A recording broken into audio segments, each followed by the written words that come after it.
ناس كتير بتسالنا هي الالام اللي بيسببها القولون العصبي. القولون العصبي مش معناه ان انا عصبي، معناه ان حركه القولون مش مظبوطه، العصب بتاعه او الحركيه بتاعته هي اللي مش مظبوطه.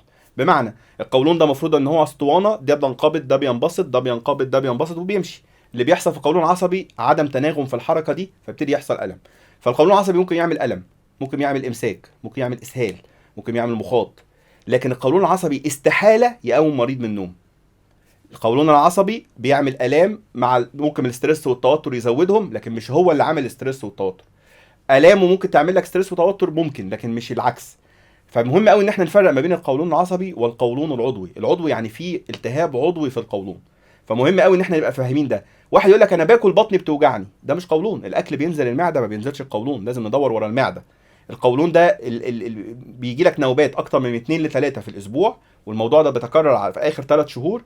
والموضوع ده بيتكرر، بيجي مصاحب معاه امساك او اسهال، ترتاح جدا لما تعمل حمام، تلاقي الاعراض كلها اختفت. لما تجشأ او تطلع غازات، يبقى دي كل دي بتخلينا نشك ان ده قولون عصبي.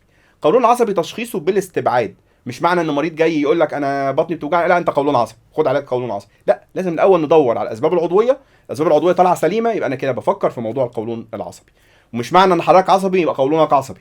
القولون العصبي ملوش علاقه بالاثنين. القولون العصبي معناه عصبيه او حركيه القولون فيها مشكله.